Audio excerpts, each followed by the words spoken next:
planeswalkers, trainers, duelists, and tamers. Welcome. I figured we'd do a fun little video this week, and I was out hunting today, which really brings back the nostalgia of going out and looking for cards. I picked up all kinds of different products today at all different kinds of places. I was at Target, I was at Walmart, multiple Walmarts, and this is probably my favorite product that I found today. I got it at a GameStop, of all places. We picked up a Hidden Arsenal Chapter 1. I had talked about this in my Holiday Trishula video. If you haven't seen that, go ahead and give it a watch. I'll leave a link in the description. But this is one of the products for Yu-Gi-Oh! That I've been most excited for. I know a lot of people were kind of down on it. There's not a ton of really good reprints in it. It's not meta competitive. Some people are criticizing the new dual terminal technology, saying that the cards look, fake or counterfeit. I think that it's a really cool product. It's definitely something nostalgia designed, aside from the skill drain reprint, and I guess a lot of the synchros for Edison format, or I guess Time Wizard format, as Konami officially calls it. This isn't really designed for the modern player in mind. This is definitely for one of the boomers, the nostalgia junkies, such as myself. But I'm really excited for it. I have a ton of fond memories from the original Hidden Arsenal, especially Hidden Arsenal 1. It was just such a cool set. And it was all these super power cards, Brionac and Catastor and Mistworm. And it had all these cool new archetypes like the Flamvels and the Mistvalleys and the Ally of Justice. And it was really just kind of a fun set to open. And then, of course, we had Hidden Arsenal 2 with stuff like Naturia Beast, and, Hidden Arsenal 3, Hidden Arsenal 4, obviously the best for Trishula, of course. My box of Hidden Arsenal 4 was probably my favorite product I've ever opened. But I'm excited to see this one. You get some dice, you get a couple packs, and you get a cool insert. So let's crack her open, find out the fun way what we're gonna get.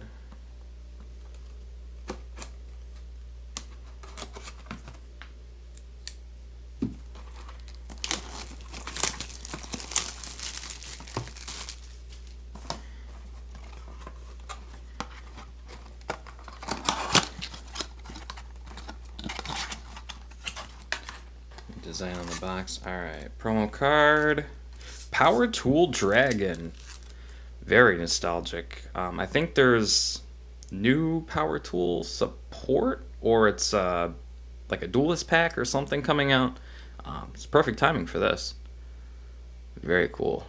Gosh, I remember when Power Tool came out. The Raging Battle Special Edition had Dark Creator and Allure of Darkness. Ton of great promos. I'm sad that they don't do the special editions anymore like they used to.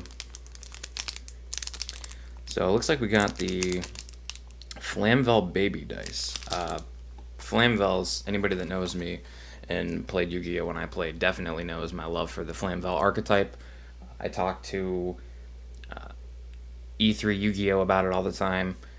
Just Flamvels were such a cool archetype as well.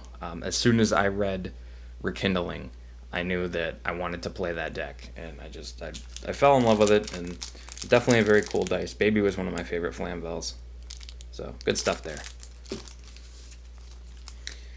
The insert is actually different lore from the various archetypes. So we got Flamvel, Mistvalley.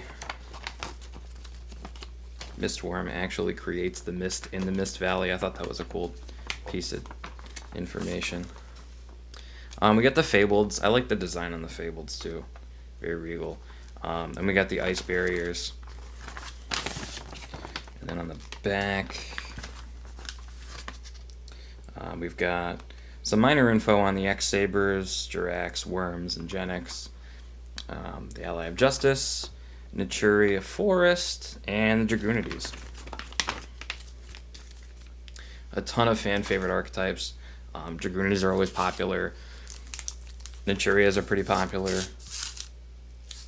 Fableds and X Sabers definitely, especially even in Edison format, they're not even near full power without Dark Soul, but just the deck is that good where you can still combo off and get some wins with it. Now we have the packs here. Let's see what we get. Okay, we got Naturia Rock, Dragoonity Legionnaire, Fabled Galabus, Fabled Arustos, Naturia Landois. Landois is probably the weakest of the Naturia Synchros. He definitely didn't see much play, but he was pretty backbreaking when you got him out. Your opponent usually didn't see him coming, and it was difficult for them to play around. Daisojo of the Ice Barrier, Naturia Spiderfang, Fabled Topi, Spellbreaker of the Ice Barrier, and we got a Naturia Barkion in the Dual Terminal Ultra Rare. Kind of pick it up a little bit, the that like confetti cake kind of design. The sparkles offset by the white border. And we got a Flame Wingman. A lot of GX fans out there, especially with the Battle City GX box. I always thought Flame Wingman was a really cool design. He's kind of has like a sinister look for being one of the good guy heroes. I always thought he was a cool character. And I know that later on in GX they shifted from him being Jaden's main guy to Neos, of course. But I like Flame Wingman better. And we got a Naturia Bamboo Shoot. This was another card that didn't see a ton of competitive play, and it was difficult to get out, but if you could drop it, tributing a Naturia monster, your opponent couldn't use spell and trap cards, which was, again, backbreaking. The Naturias weren't super consistent, and they definitely weren't very prevalent, but once in a while they'd catch you sleeping. And our Dual Terminal Common is a Fabled Diff. And we got a Dragoonity Brandystock, Mist Valley Executor, Flamvellier Queezus. He was another one. Until I guess Bryanak would kind of get reprinted and go down for budgetary purposes, most people only had access to Gaia Knight, the Force of Earth, and this as your level 6 synchros.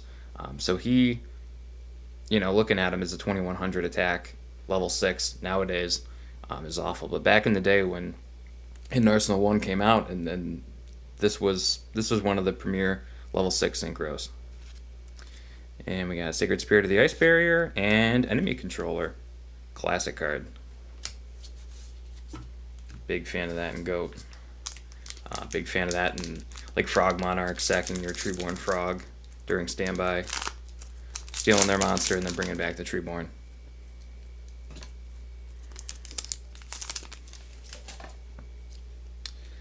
Okay, we got a Fabled Ultro, Berserker Crush, Naturia Vane, Naturia Ragweed, Secret Guards of the Ice Barrier, Flamvel Baby, perfect with the dice, Neo Flamvel Hedgehog, Defender of the Ice Barrier, got a Goyo Guardian.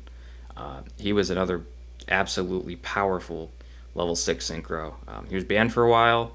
He was errated to require an Earth Tutor. When he came out, he was just strictly generic, and people were running over Stardust Dragons left and right. Very powerful guy. We got Barrel Dragon. I'm not really sure why they put this in here. It's not really anything to do with dual terminals or hidden arsenals, but it's definitely a really cool card. I remember when Bandit Keith used this in the anime. The person that taught me how to play Yu-Gi-Oh! Actually, 20 years ago,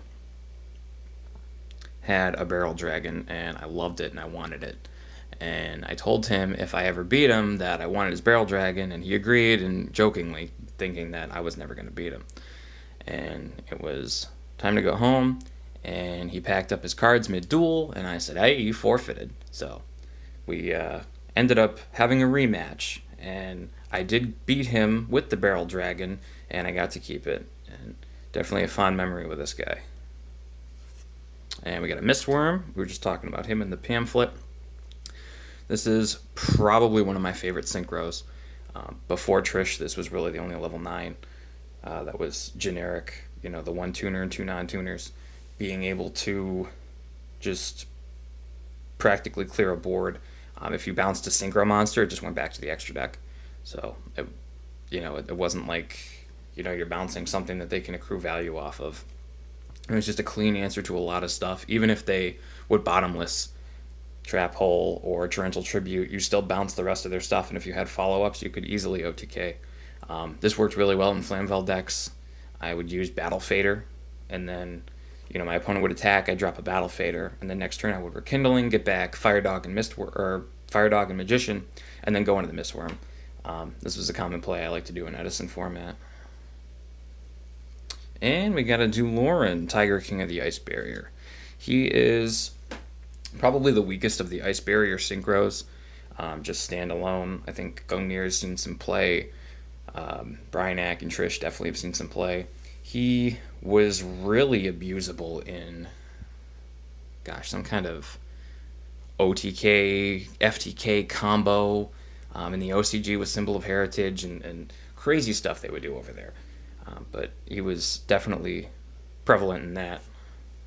I always thought, I don't like playing decks like that. I don't like playing against decks like that.